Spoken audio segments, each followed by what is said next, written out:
a cryptocurrency-based Ponzi scheme operated through a multi-level marketing group called Solar Techno Alliance, STA, has allegedly scammed over 2 lakh investors, with a turnover exceeding 1,000 crore rupees, according to the Odisha police. The scheme promised daily returns of 3 to 5% on deposits, and victims were encouraged to recruit more participants. STA's India head, Gurtesh Singh Sidhu, was arrested after a nationwide chase, along with other key members. The investigation has revealed that the scheme had a wide reach, attracting investors across India and even abroad.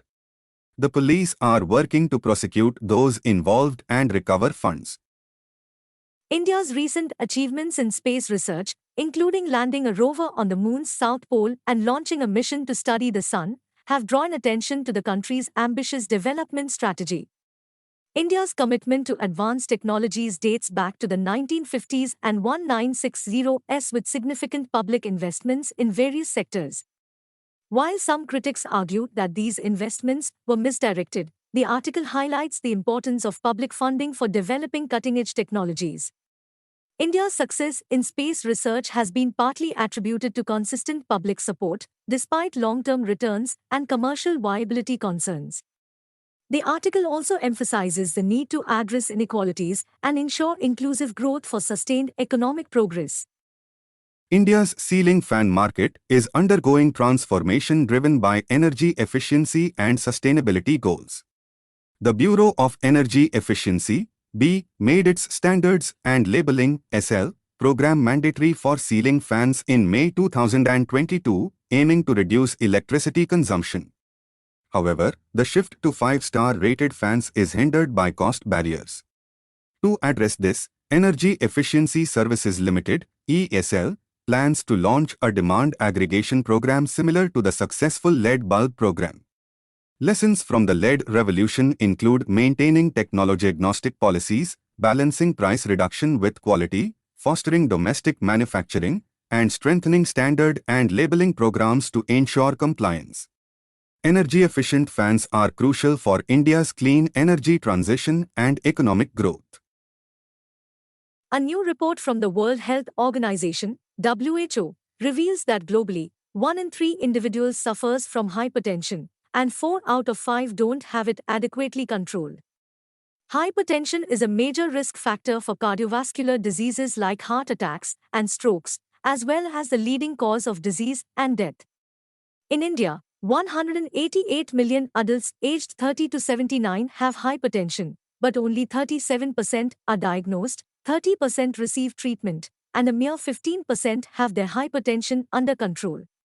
Excessive salt consumption contributes to hypertension, and India needs to implement WHO recommendations to reduce salt intake, along with initiatives like the India Hypertension Control Initiative, IHCI, to improve blood pressure control.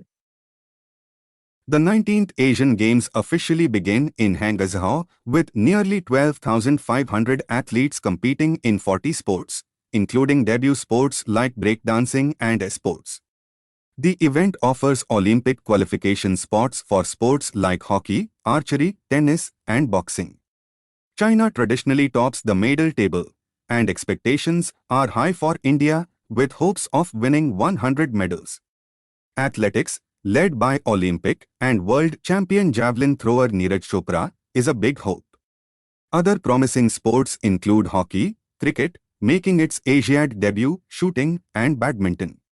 The Games offer a chance for redemption for Indian athletes who fell short at the Budapest Worlds. The India bloc has announced its boycott of 14 television news anchors to avoid legitimizing a hate-filled narrative. This move has sparked debate, with some supporting the action while others accuse the opposition of intolerance. Barka Dutt and Abhinandan Sekhri discussed the boycott, with Dutt emphasizing the need to separate hate-mongering from bias and calling for a focus on media owners and promoters. Sekhri highlights the absence of a culture where politicians engage with journalists representing different viewpoints. They both agree that the media ecosystem needs repair, with Dutt suggesting alternative revenue models and Sekhri emphasizing the importance of critical journalism values.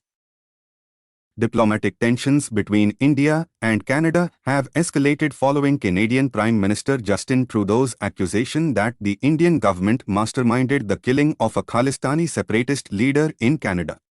This incident has led to visa suspensions, the expulsion of diplomats by both countries, and the potential downsizing of missions. While diplomatic incidents are typically handled discreetly, the age of social media has made it increasingly challenging to maintain civility in international relations. The article highlights past incidents and underscores the need for high-level intervention to salvage the strained ties between India and Canada. India's reported economic growth for Q1 FY24 is being scrutinized for potentially being overemphasized. While the nominal growth rate is 8% and the real growth rate is 7.8%, a closer look reveals complexities. The calculation of GDP involves various statistical choices, and the income approach used has resulted in a disparity with the expenditure approach, which yields a lower growth figure. Adjusting for deflation due to falling commodity prices further complicates the picture. Additionally, questions arise about whether the reported low inflation rate can be sustained given the rupee's depreciation and rising oil prices. Concerns also surround tax revenue fluctuations and the agriculture sector's outlook. Therefore, a more nuanced approach is needed to assess India's economic trajectory accurately.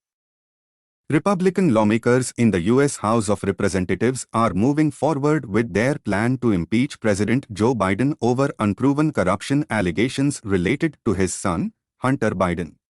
This move is seen as an attempt by House Speaker Kevin McCarthy to score political points at the start of the election campaign cycle. The impeachment push comes after former President Donald Trump was impeached twice during his tenure.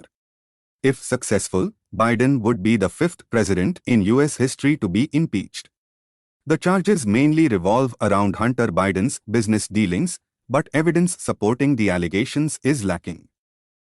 High blood pressure, or hypertension, often goes unnoticed and can lead to severe health complications. The World Health Organization, WHO, released a report highlighting the global impact of hypertension, revealing that 1 in 3 adults worldwide is affected, with nearly half unaware of their condition. In India, recent research indicates a growing prevalence of hypertension, particularly among younger adults and those from lower socioeconomic backgrounds. Lack of awareness and limited access to healthcare are contributing factors. While progress has been made, challenges in medication adherence, lifestyle changes, and data collection persist in managing hypertension in India.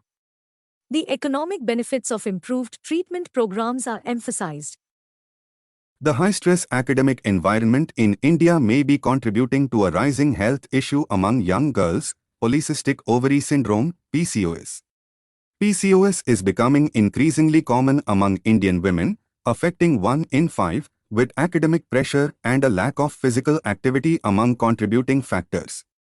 Physical education classes are limited and often substituted for academic subjects. Stress-induced hormonal changes from academic pressure can lead to PCOS. Experts emphasize the importance of fostering physical activity from childhood and addressing stress through education on coping skills and emotion regulation. Encouraging exercise, improving physical education, and reducing academic pressure are essential for preventing PCOS.